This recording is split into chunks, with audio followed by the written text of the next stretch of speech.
Hello and welcome to Medicamentum Authentica. I'm your host, Dr. Andrew Kaufman, and I have a very special show today with a guest that's a little bit different than many of my guests. And I want to introduce you to Dolf Zantinge, who is an extremely fascinating scientist from the Netherlands. And he started off his career as an entrepreneur, worked in various computer science, artificial intelligence, and eventually made his success in the telecommunications industry, rising to one of the highest positions in the Netherlands and Dutch telecom.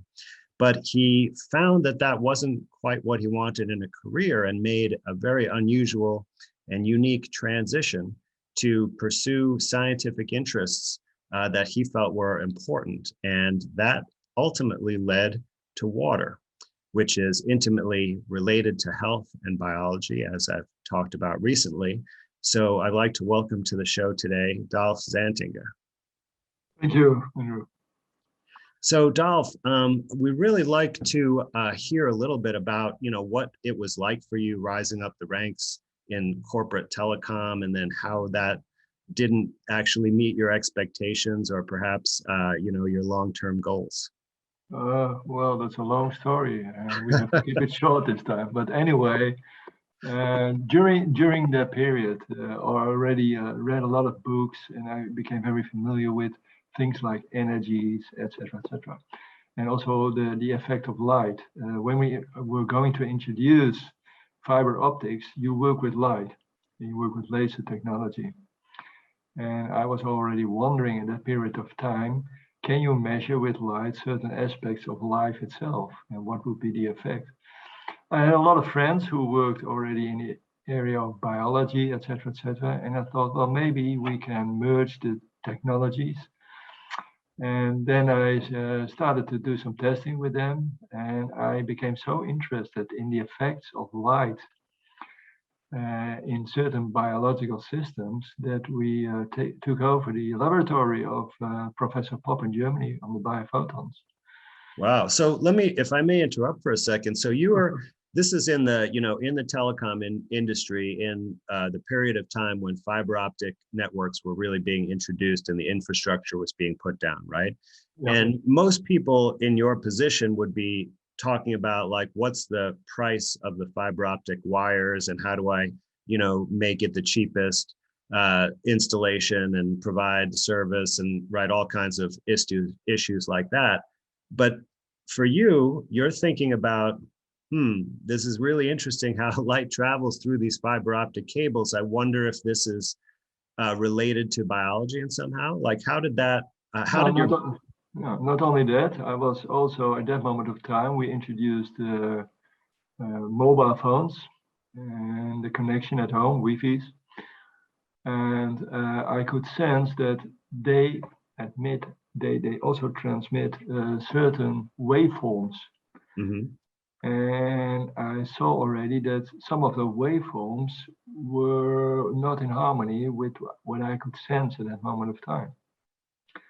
So I was also looking to it in a way of, does a wave in all kinds of forms, does an electromagnetic wave, can it have an influence on biological life? So it was the connection between waveforms, certain frequencies that I could sense and measure, and the effects on biological systems, and then also the connection with light. So that made it all together. And I thought, well, let's have a look to it. But at the end of the day, when I went in the laboratory, I was really amazed. And it was as if it was a wake-up call for me, because I sensed suddenly what light really meant. And it was so new for me. And I will show you some of these things during my presentation. But I suddenly saw that everything, even minerals, have light and frequencies. And then suddenly I saw that there is a whole layer, a whole language of frequencies and waveforms.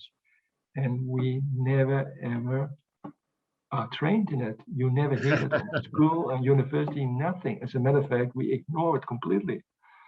But I suddenly saw that it is all about this.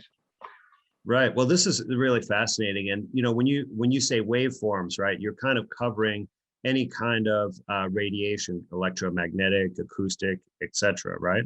Yeah, yeah. And you're saying essentially that all the elements in the world, right, animal, vegetable, and mineral, all emit light Yeah. and electromagnetic waves. And this is something, that we're exposed to in a piecemeal, sort of fragmented way, right? Like we know that there's emission spectra, for example, that we use to identify the composition of stars, Yeah. for example, right? So we know that stars give off light, and other chemicals, we know they absorb light. We know that our bodies give off waveforms because we measure them for purposes, medical purposes, right? Like EEGs and EKGs. But we never really think about that that's part of the biology itself, is emanating frequencies, and that also that these waveforms can have a bilateral effect, that we put them out and then they can in turn influence our biology. And this is what you're starting to question at this time. And it's based on also your I'm not sure if it was just a kind of a gut reaction, but that the output from these wireless devices was somehow not in harmony, right, with us and with biology and nature. Yeah.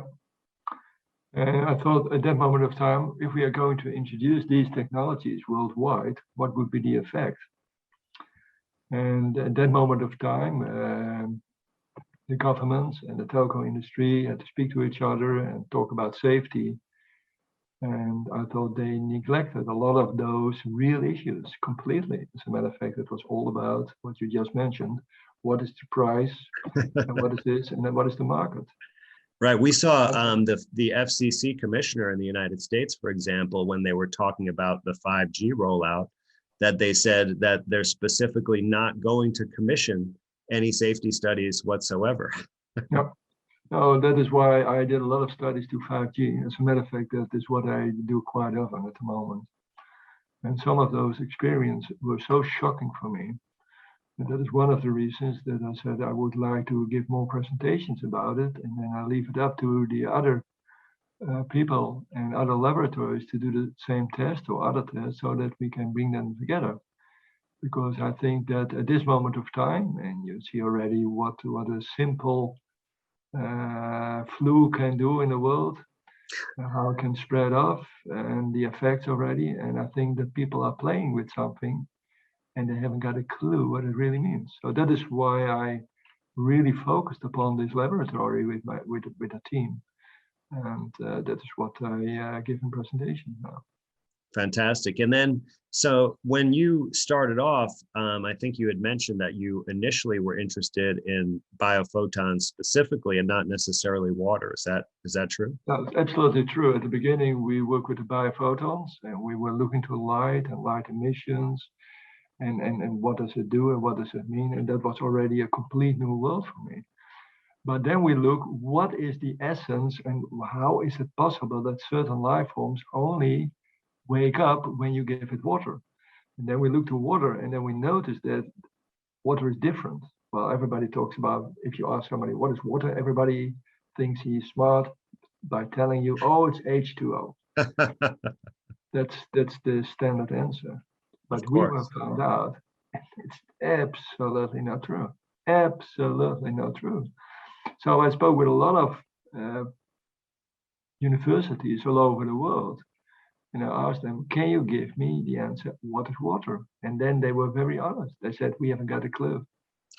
Wow. So this is like, I mean, because, coming up through the, compulsory schooling system, for example, where we go through chemistry and we're said, water is this basic thing. They describe the geometry, right, of having a 120-degree angle, and, everything like that. And so you're saying all of that is just theoretical and it's not actually representing water in reality.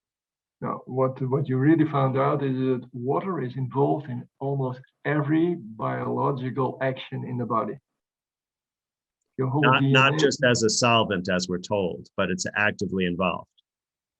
Constantly, with almost every action. Your whole DNA is completely surrounded by water molecules, completely. And if you then suddenly in the laboratory, you're going to beam light to water molecules and you see the effect, you think, hey, there is a connection between light, electromagnetic waves, water, that is the receiver of it, and that can bring in one way or another a certain information system to a biological system. That was completely new, and it is still new for most of the people in the world. But then we did thousands of tests. As a matter of fact, we still do tests now as we speak. But then we saw that water ain't water, and we can destroy water dramatically. And that's a huge effect on every biological system throughout the world. And that is why we really are telling now, this is what water can do. So I cannot explain to you what water is because it is still a miracle, but I can see the effects in many, many areas. So if I could just summarize for a second and make sure we get all the points that you're making here. So it sounds like you started off in this field of biophotons, which is biological organisms that actually put out light, and it's difficult to detect. So there had to be special equipment to be able to do experimental work in this area, right? But in looking at that, you said, well, certain life forms don't really develop or show life until they're exposed to water, right? Like, for example, seeds. Correct. And so you thought, well, let's look at this. And then you found out that water acts as like a receiver, like an antenna almost, for information that's coded in waveforms, right? And similar to a radio receiver, right? How the information would be encoded in radio waves, it would be picked up by a receiver, and then, transduced into some kind of mechanical signal.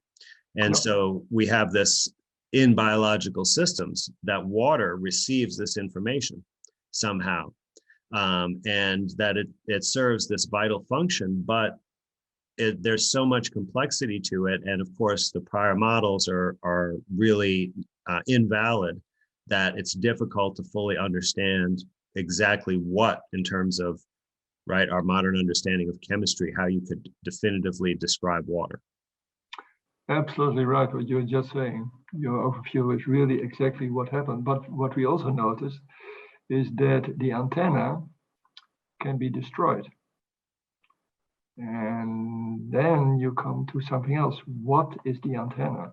And that is really an amazing story in itself. But if the antenna is destroyed, then you immediately see that it has also an effect in the chemical world. Right, because it doesn't have the appropriate information now to carry out the appropriate chemical processes. That's it. That's it. So this is, I've often talked about this in just the understanding of the body, that the degree and complexity of different chemical reactions occurring in one, organism at one given moment in time, right, is so vast that it couldn't possibly be managed by the brain as a processor, right? That there has to be an information source from somewhere else. And what you are saying is, now that we have evidence of the mechanism, we may not be able to pin down the exact source of the information, but we know that it comes from outside. Yes, yes. And what did you discover destroys the ability of water to carry out this antenna function? Well, there are certain waveforms that are really in disharmony with water, and one of those are for 5G, 5G even worse. And we're talking about what frequency, like 60,000 or 60? Yeah, well, I can come up with all those frequencies, but in general terms. So millimeter waves in general? Yeah, and what you also see is certain radar systems. Everybody knows that if you are in a plane, you're not going to stand in front of the radar. You get sick out of it, and you cannot stand in front of radars. Right. So, and have you seen Arthur Furstenberg's work on some of this? Because he's described radar systems having the effect. Yeah, well, we do know that it has an effect. And another thing is that we use a lot of toxins in the food industry. And if you see the effects on water, and when rain is coming up and it rains on the soil and the soil is completely polluted, and then you have drinking water at the end, then the drinking water is completely destroyed. So we see a lot of effects, and the pollution in general is really harmful. And water has a certain system, you can call it a memory, and that is another discussion. But suppose it has a certain memory, and the memory is out of order. It can't remember what to do anymore. And that is what we have seen. So if it is polluted, then it doesn't know what to do anymore. Now, is there because I've talked extensively about contamination in a variety of water sources and different categories of it. Is there a particular type of, is it the agricultural runoff, the pharmaceuticals, the heavy metals, microplastics, or is it all of it? All of it, all of it. And if you mix them, then you have a real fantastic bowl. Wow. Yeah. And then. And water cannot recover itself anymore, so it cannot do its function. And that is really becoming a big issue in health and for Mother Nature as well, because it cannot recover anymore, because it needs the water to recover, because it needs that information source. If you shut off the information source, then a lot of things are really different. So we see that bacteria are certainly reacting different. All those things are happening now. Do you think that the primary mechanism by which substances are toxic is by essentially denaturing the water? For part.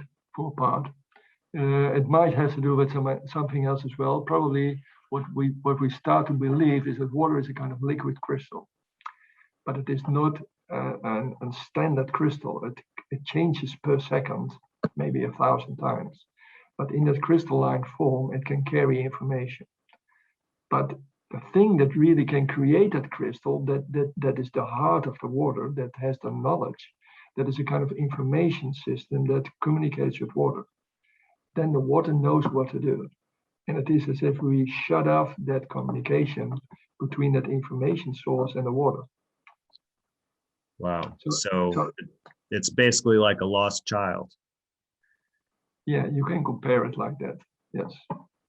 Very fascinating. And what are the types of experiments that you've conducted to learn this? Like, what do you see differently? How do you assess the quality of the water or the structuredness of it?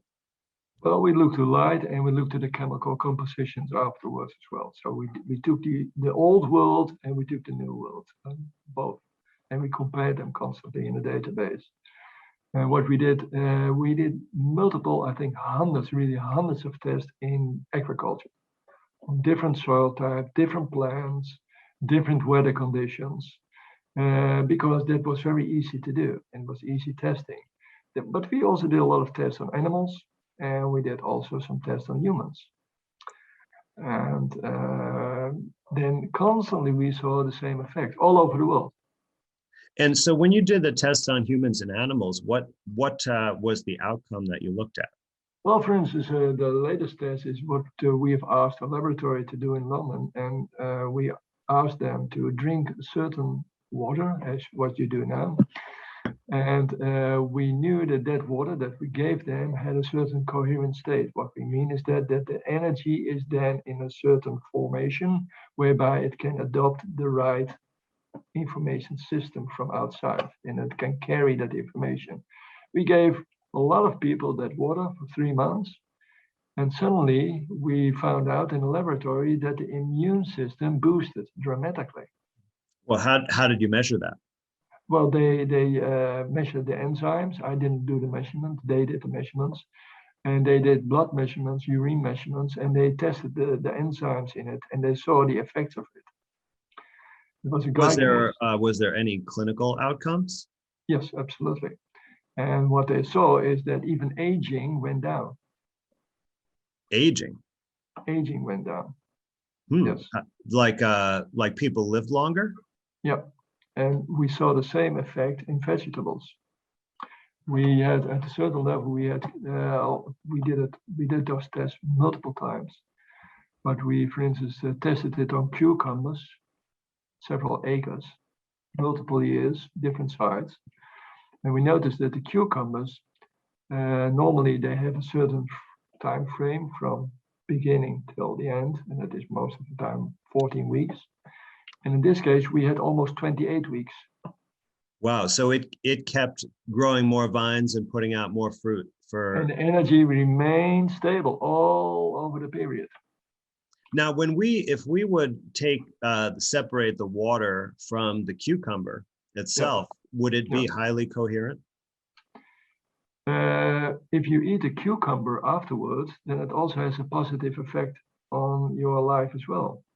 Because what is happening in the cucumber, it has that information system in the cucumber locked into its cells as well. Now, if the cucumber just grew normally in nature, would it still have that information? Or is it only because it was given that structured water to begin with? It was giving that structured water, yes. So, are our bodies able to structure water that enters unstructured? Absolutely. Without that, you probably wouldn't be alive at all. And that is what Gerard Pollack also investigated. He calls about the easy zone. So that you have a plus and a minus more or less into the body, whereby a certain energy is. What we have seen is that is increasing if the water has a certain level of information, because the mitochondria, they increase year after year when we do the measurements on them as well. So the cell is producing with a much more efficient energy level. And that was for us really amazing to see. So you're saying that by consuming coherent water, you increase your body's ability to form a higher degree of coherence in the water that's already in your body? Absolutely. And it's some kind of information transfer. That's it. And I think we need less water at that moment of time as well. What about, sorry, I want to be a little bit skeptical about this because we always should be, right? So what about when you expose the water to the highly acidic hydrochloric acid in the stomach? How does that affect the coherence? Is that something you've looked at? No, well, I'm very honest. You can do 1,000 more tests than what we have done, of course. Yes. And we do know that the acid in the stomach really plays a role in that. Although what we also have done is that we gave water to a lot of people and we did brain tests. Mm-hmm. And in many cases, and that's really many cases, 20 minutes after they took a glass of this coherent water, we saw a change in the brainwave. So in one way or another, it seems to go through the body and it can cross the stomach as well with all the acid into the stomach. So if you can help me as a doctor to tell me what's happening, then well, of course, like I just ask questions. I don't know the answers, but no, here's what I think would be interesting to look at. Like, what if you administer the water, let's say rectally, like through an enema? You could see like because that wouldn't mix it with the acid and it would still get absorbed. And you could look at, okay, does that have a different degree of effect, for example? Or, I'm not a big proponent of injections, but you could even put it through an IV, and see what that's like, or try, making a humidifier from it and inhale it and see what effect that has. You could do all these kinds of experiments. Have you looked at like the pH of the water itself? Like when they're doing now a test in India. We're going to do a lot of tests in this particular area as you just described, and we hope to get that outcome very soon. So we understand that all those things have to take place if you talk about a human body. But I understand exactly what you say, because we have the same questions, of course. We have only seen the outcome. Yes. Well, no, listen, the outcome is the most important thing, because, if a person's health improves or if they heal from, disease, then to me, that's the only thing that matters. You can go back later and find out how it does that. Well, that is more or less the way we work now. We've seen the effect. Now we want to find out what's possible. Although, of course, we first had to invent what is coherent water. we first had to find out what does it mean. How do you make coherent water in such a way that you cannot disturb it that easily anymore? So that was a serious task.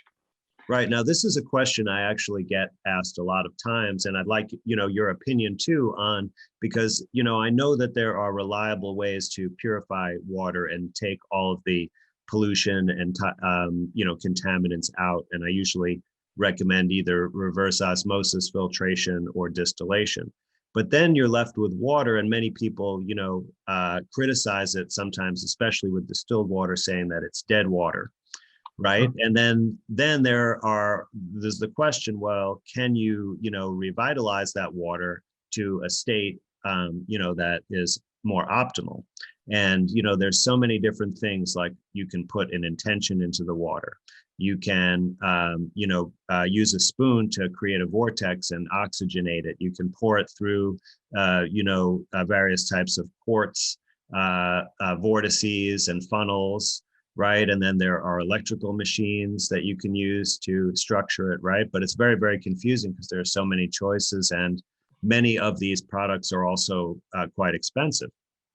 So you tried to set out to determine how does water become coherent in the natural world? Is that more or less true? Yeah.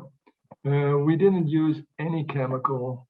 No magnets, no crystal, no electricity, nothing like that. No vortexing, nothing. And what do you find when water is structured by those mechanisms?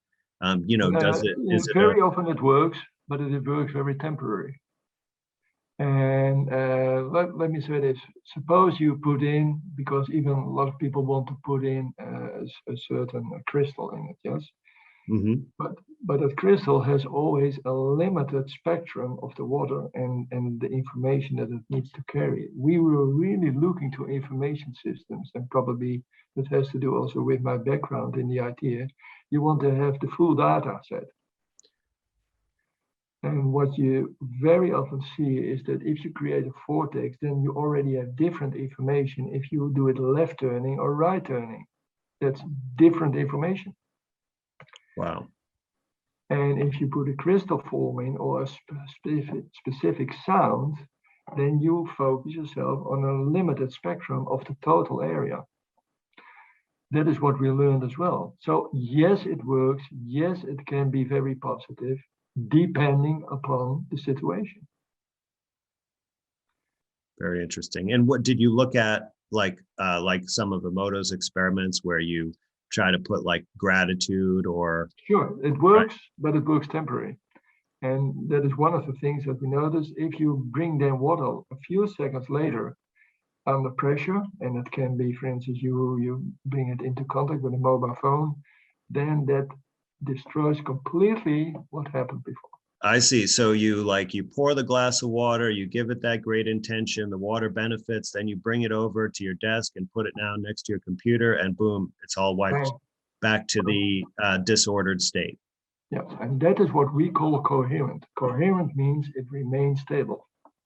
Okay, so we're not just talking about the structured or easy water or fourth phase water. We're talking about something that goes into that state, but then is stable in that state. Yes. Okay, so very different procedure. And so what are the elements? I mean, I know that took quite a long time to figure this out. So maybe you want to tell a little bit of the story of how it came about, but if you could, tell us what are the critical elements in nature that lead to coherent water? Nature itself, if you look, for instance, to mountain water, and it goes from left to right, and you have a left vortex and a right vortex, and then you have a waterfall, a cascade, whatever, and it gives energy to water.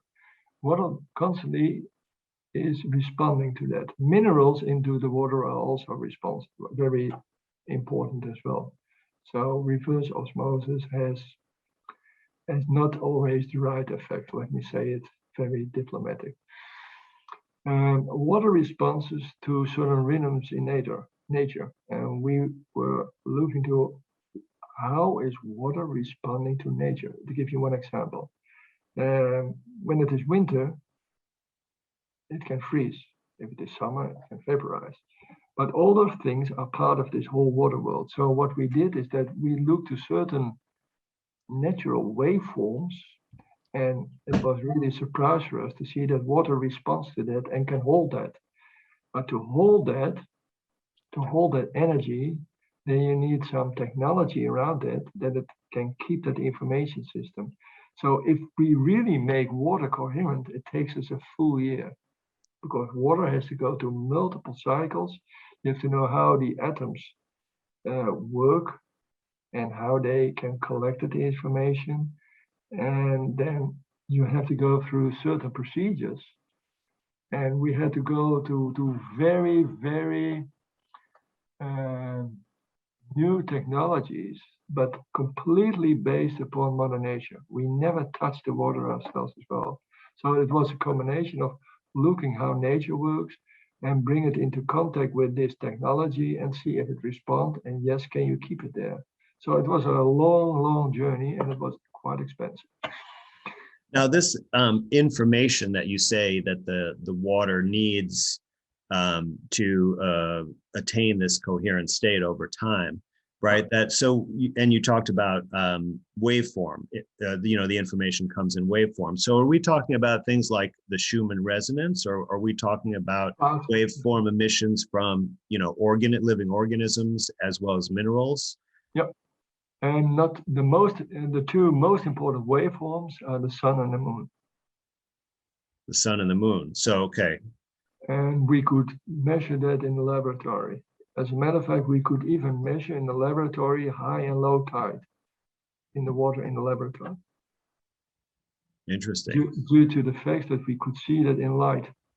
We could see the response of the light, high and low tide, and we could compare that with the waveforms that we saw coming back. It was really amazing to see that structure. And what we've also seen is a lot of the water in the world now, and we have measured water from Greenland, Himalayas, Rocky Mountains, many places. And they are losing that communication with that light. And that was for us a real concern. That was really a shock to see that's happening. And why do you think that might be the case? Due to the pollution.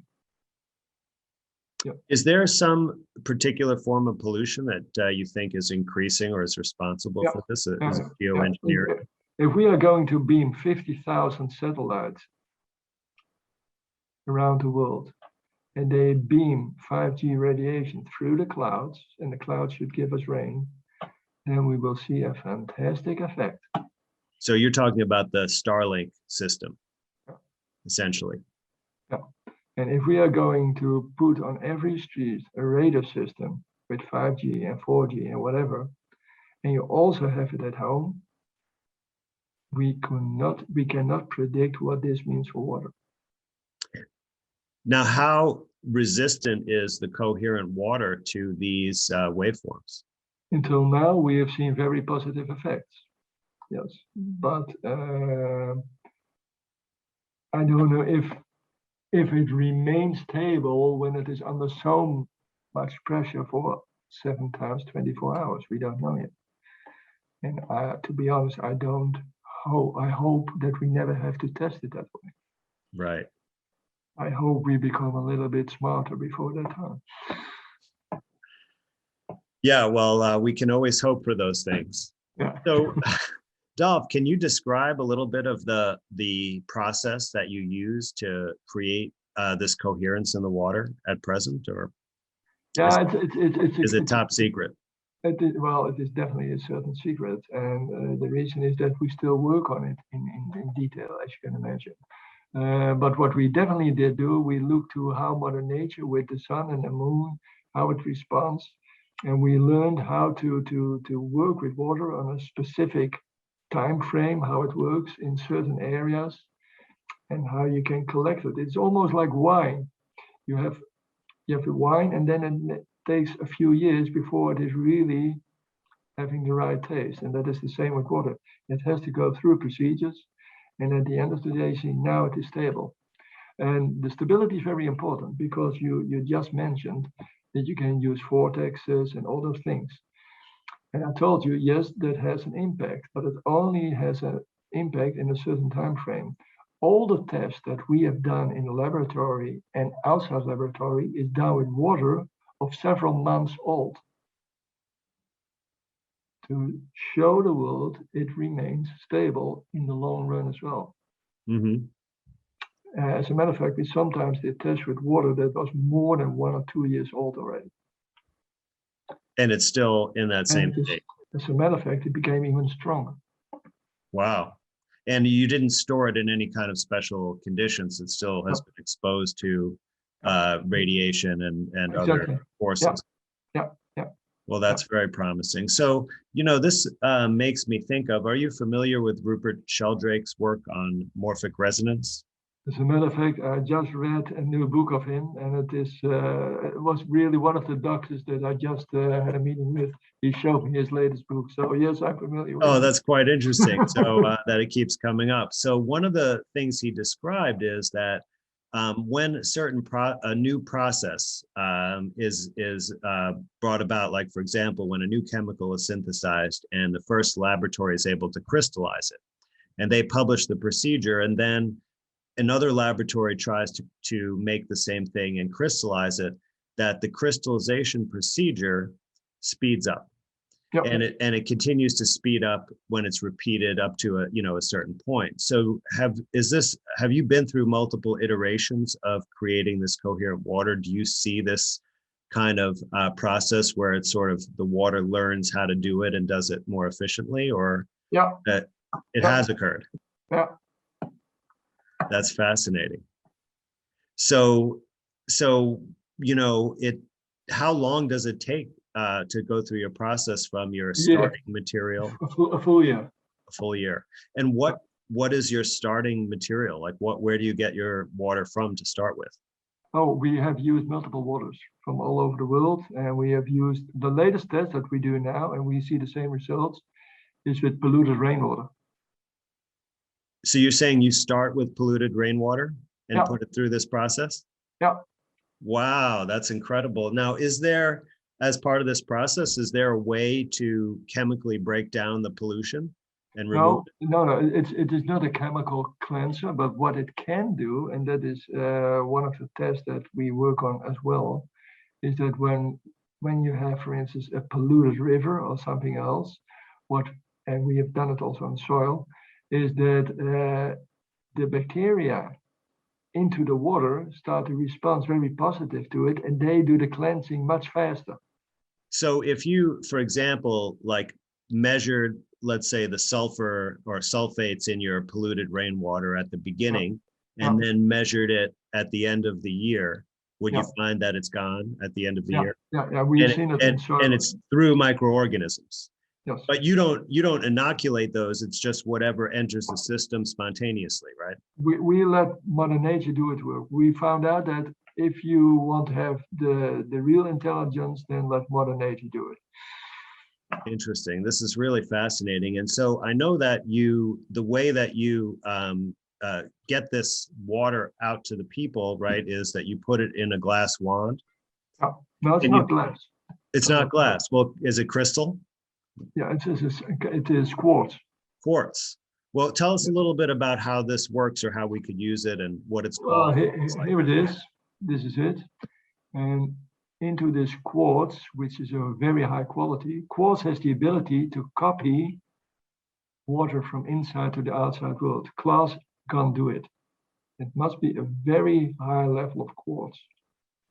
So some of the real mother, what we call now the most coherent water, what we call them mother water, but it's purely what we call it in the laboratory, is into this. What's happening is that it can copy this structure into a normal glass of water. So if you have a glass of water, you simply put it in, you stir it for 20 seconds, and then this water that is inside is copying that coherent structure to the glass of water, and then you can drink it. Wow, that's really amazing. And by the way, good for you to know that all the tests that we have done is done in this way, so that we can show that this works. Wait, so you're saying that when you show that the coherence lasts for 2 years, it's not what's inside that crystal, it's you use that crystal to transfer it to a separate water source, and then Yeah, that water source was stable for 2 years. yeah. So if That's it. you stir up a bottle of water with this that you leave in your house, then you don't have to worry about consuming it really quickly. That's it. And Exactly. That's it. wow, this is really amazing. What is the optimal type of water to use to put that rod into? I mean, you Okay, don't want to well, use polluted rainwater, probably, no, right? no, no, no. Well, a lot of tap water has chloride in it, and we don't want normal standard mineral water is okay. Mountain water on certain areas is okay. Fresh water, really fresh water, that's the best. And But it also, all right, what about using the purified water? yeah, depends how you purify it. Well, so with the contaminants that are commonly found in municipal water sources, right? The only ways that I've found to remove all of those would Yeah, be the reverse osmosis and distillation. yeah, yeah. So would that be a good way to provide a starting material? It helps absolutely. Are Yeah. there any minerals that you recommend adding to the water that may enhance this aspect of it? Because So there are no specific minerals that we can say this mineral must be in it. We prefer to have some minerals in it. I'm very honest with that. right, That is why. So if we filter it in some countries, then we simply put in a carbon filter, and then you don't have the reverse osmosis, but you have a carbon filter, and then we sometimes make it more coherent. But I can imagine it is dependent from country to country. So I right. cannot give a full overview upon that. Right. So sounds like if you have a natural water source that is pretty clean, Yeah, and has, a natural complement of minerals, then that might be the best way to go. But, in the United States, very few people have that type of a water source. And most places they add also fluoride, yeah, which while the carbon filter may remove the chlorine, it doesn't remove the fluoride, unfortunately. So that would yeah, be, an issue. But also, I know a lot of people talk about removing the minerals from the water, is not optimal, but also like in these types of common water sources, whatever minerals are in there are not the right minerals that nature would put in the water, right? yeah. So yeah, you have an endless discussion upon this issue. Yeah, yeah, So sounds like kind of like do the best you can, but try to start with something that is at least free from major contamination. that's it. And that would be That's the most important thing. And then, you can have this discussion and fill yeah, in the that subtleties, but mainly this method is going to have a big. Is yeah. there a limit to how much water you can, or the lifetime of the wand? Until now, we don't think it has a lifetime. Until now, we haven't seen it, but I haven't tested it for 20 years. So, Of course. as you can imagine, So but until now, you'll be continuing to test it, and if there is a time when its usefulness decays, then you'll put that yeah, information out, of course. absolutely, we let you know. Yeah, absolutely. But until now, we only see that it remains, and it sometimes even gets stronger. So that's really amazing. Yeah. That is fascinating. So what do you think? I mean, what do you think the potential of this knowledge is in terms of health if we can fully Oh, realize? absolutely. And that is why we want to do a lot of tests with medical doctors in the near future as well, because we don't want to see it as a medicine. It remains water. But it is purely how do we organize our water molecules in such a way that it can adopt the right information system. And then suddenly also in health situation, we are going to talk about information system and waveforms. And I would not be surprised that from now, between now and the coming 10 years, that will become a discussion item with a lot of doctors. Do we have full understanding of the information system into the body? And I hope that this water can support this whole discussion upon information system and waveforms into biological systems. Well, I think, this has just an incredible amount of promise. And, I've worked with a lot of clients talking about various methods of natural healing, and water comes up all the time. Yeah. Well, one of the, things that I find, and it seems to be almost everyone who comes to me, is that they're not drinking enough water to begin with. And in many cases, not even close to enough. Right. So you can imagine, like the quality of the water, of course, is key. But if there's not enough to spread out among your body to carry out all this function, then also it's not going to be successful. So, but being able to add this dimension to the equation, because I know that really many of the detoxification strategies that I teach to people, which is what really gets at over 90% of the problems, the serious health problems people have, is mostly really that these contaminants are interrupting the function of the water. And that's how the illness plays out. And by cleansing the water, so to speak, then the function can be restored and the healing, can be complete. And so if we have a way to now gain more understanding of this process. And I really love your effort on research, because, this is how we can really understand. And if we have the integrity of this research, we can really trust it, that we can apply it to health situations. And of course, the other brilliant aspect of this is that there's really no potential for harm by drinking this water. No, not at all. Not at all. Absolutely not. No, So and that's to be, quite a fantastic, risk-benefit ratio. yeah, well, it would also be fantastic if we see that people are really going to drink water instead of all kinds of Coca-Colas and other products. They say, yes, I use water, I drink water. No, you took something with sugars in it or other toxins in it. And I think I really support you in the fact that people have to drink water again. Absolutely. Water only. Absolutely. That's it. Yeah. Except, on your cheat day, and then you can have something fun, Yeah. but hopefully it's something better than a Coke. Yeah. Yeah.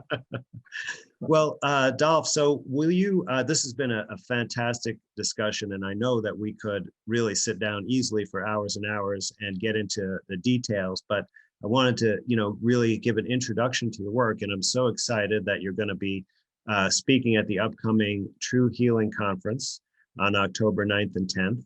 And most likely you'll be doing a live virtual presentation, but there is at least a chance that you may be able to come over in person, and we'll do our best to make that happen if it's possible. But in the meantime, where can people learn more about you? Where can they find out information about this wand such that they can buy one? Because I'm planning to do that after this discussion for sure. There are two websites that might be of interest, but for the wand, go to analemawater.com, analemawater.com, and there you'll also find a lot of the research effects. And the research that we do is in the organization what we call Water and Light. So on both websites you can find the information. But I'm really looking forward to give you more of the research background in the near future, and that we can continue the research hopefully also in the near future with all the aspects that you just mentioned. So we really look forward to be a speaker, and we hope to give you much more information at that moment of time. Well, thank you so much, Dolf, for your time today. And viewers out there, please go to truehealingconference.com to find out more information about our conference and Dolf's talk that will be presented there with more of his research. And please also go to my website as well, andrewkaufmanmd.com, and join my newsletter so that I can keep you up to date on great interviews like this and all of the other events coming up. So thank you so much for your attention and time today, and we'll see you next time.